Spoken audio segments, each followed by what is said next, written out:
Hello students, welcome to my channel.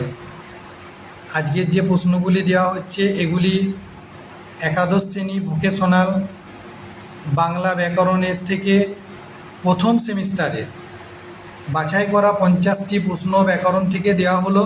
এই প্রশ্নগুলি প্রথম থেকে শেষ পর্যন্ত দেখার সাথে সাথে আমার চ্যানেলে নতুন হয়ে থাকলে চ্যানেলটিকে সাবস্ক্রাইব করে দিও, সেই সঙ্গে অল নোটিফিকেশানটি অন করে রেখো। পরবর্তী বিষয়ের জন্য প্রশ্নগুলো খুব তাড়াতাড়ি বা শীঘ্র দেওয়া হবে। 1 নম্বর প্রশ্ন, ভারতে প্রচলিত ভাষা পরিবার কয়টি? উত্তর হবে 4টি। ইন্দো ইউরোপীয় ভাষার যে শাখাটি ভারতে প্রবেশ করেছিল তার নাম কি? না ভারতীয় আর্য। ইন্দো ইউরোপীয় ভাষার যে শাখাটি ইরানে প্রবেশ করেছিল তার নাম কি? ইরানীয় আর্য। কোন ভাষা বংশটি পৃথিবীর বৃহত্তম ভাষা বংশ? সেটি ইন্দো ইউরোপীয়। ভারতীয় আর্য ভাষাকে বিবর্তনের ধারা অনুযায়ী প্রধানত কয়টি যুগে ভাগ করা যায়? 3টি যুগে। কোনটি প্রাচীন আর্য ভাষার শ্রেষ্ঠ নিদর্শন? ঋগ্বেদ সংহিতা। সময়কাল অনুযায়ী প্রাচীন ভারতীয় আর্য ভাষার আনুমানিক সময় কোন সময়? 1500 থেকে 600 খ্রিস্টপূর্বাব্দ। সময়কাল অনুযায়ী মধ্য ভারতীয় আর্য ভাষার আনুমানিক সময় কোন সময়? 600 থেকে 900 খ্রিস্টাব্দ। সময়কাল অনুযায়ী নব্য ভারতীয় আর্য ভাষার আনুমানিক সময় কোন সময়? না খ্রিস্টপূর্ব 900 থেকে বর্তমান সময় পর্যন্ত। নব্য ভারতীয় আর্য ভাষাগুলির নাম কি? না বাংলা, হিন্দি, মারাঠি। প্রাচীন ভারতীয় আর্য ভাষার রূপ কয়টি? 2টি রূপ। প্রাচীন ভারতীয় আর্য ভাষার রূপগুলি কি কি? না সাহিত্যিক ও কথ্য ভাষা। প্রাচীন ভারতীয় আর্যের কথ্য রূপের আঞ্চলিক উপভাষা সংখ্যা কয়টি? না 4টি। কোন ভাষা থেকে উত্তর পশ্চিমা ভাষা জন্ম হয়? না পৈশাচী প্রাকৃত ভাষা। কোন ভাষা থেকে পশ্চিমা বা দক্ষিণ পশ্চিমা ভাষা জন্ম হয়? সেটা সৌর শ্রেণী প্রাকৃত ভাষা। কোন ভাষা থেকে মাগধী প্রাকৃত ভাষা জন্ম হয়? সেটি মহারাষ্ট্রী অপভ্রংশ অবহট্ট। কোন ভাষা থেকে অর্ধমাগধী ভাষা জন্ম হয়? না অর্ধমাগধী অপভ্রংশ অবহট্ট।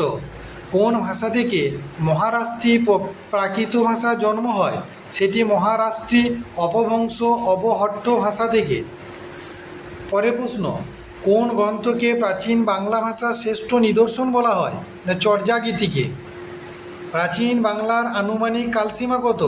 না 900 থেকে 1350 খ্রিস্টাব্দ। আধুনিক বাংলার কালসীমা কত? না আধুনিক বাংলার কালসীমা হল 1760 খ্রিস্টপূর্বাব্দ থেকে বর্তমান কাল পর্যন্ত। মধ্য বাংলাকে ভাষা তাত্ত্বিকেরা কয়টি ভাগে ভাগ করেছেন? 6টি, 4টি, 3টি, 2টি। উত্তর হবে 2টি ভাগে। আদি মধ্য বাংলা নিদর্শন বলতে কোনটিকে বোঝায়? শ্রীকৃষ্ণ কীর্তন, বৈষ্ণব পদাবলী, নাথ সাহিত্য, চর্যাগান। উত্তর হবে শ্রীকৃষ্ণ কীর্তন।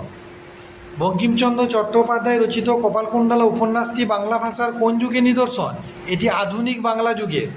কৃষ্ণদাস কবিরাজ রচিত শ্রী চৈতন্য চরিতামৃত গ্রন্থটি বাংলা ভাষার কোন যুগে নিদর্শন? এটি মধ্য বাংলা। রবীন্দ্রনাথ ঠাকুর রচিত শেষের কবিতা উপন্যাসটি বাংলা ভাষার কোন যুগে নিদর্শন? আধুনিক বাংলা। মাইকেল মধুসূদন দত্ত রচিত মেঘনাদবধ কাব্যটি বাংলা ভাষার কোন যুগের কবিতা? এটি হলো আধুনিক বাংলা। বাংলা লিপিকে কোন লিপির উৎস বলা হয়? সেন যুগের লিপি, দক্ষিণ ভারতীয় লিপি, খরষ্টি লিপি। উত্তর হবে দক্ষিণ ভারতীয় লিপি। বাংলা লিপির পূর্ণ বিকশিত রূপের প্রথম পরিচয় কোন গ্রন্থে মেলে? সেটি মিলেছিল শ্রীকৃষ্ণ কীর্তনে। পরবর্তী প্রশ্ন, কে প্রথম ভারতীয় আর্য ভাষাগুলিকে বর্গীয়করণ করেন? AFR হার্নলে।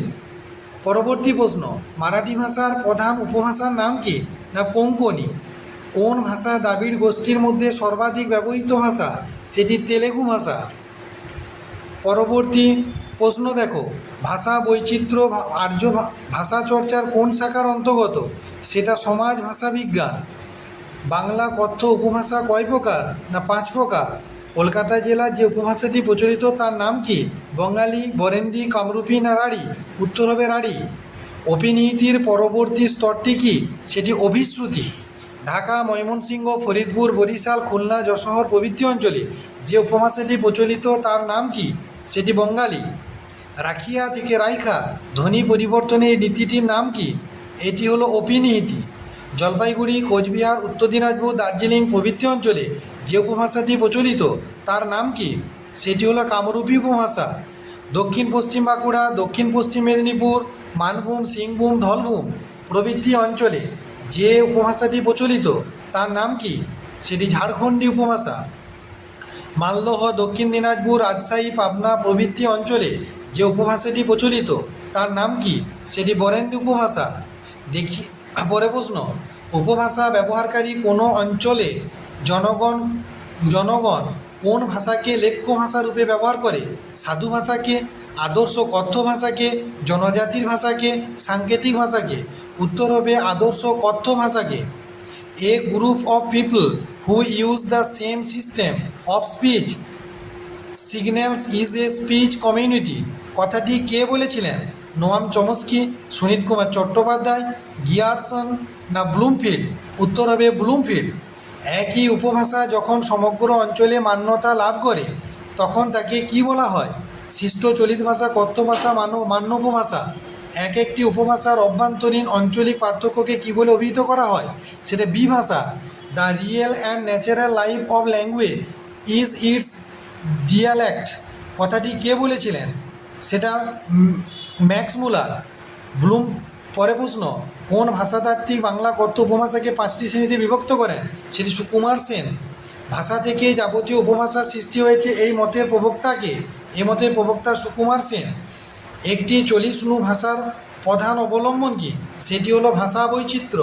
পশ্চিমবঙ্গে প্রচলিত প্রধান উপভাষা বলতে কোনটিকে বোঝায়? সেটি রাঢ়ী ভাষাকে বোঝায়।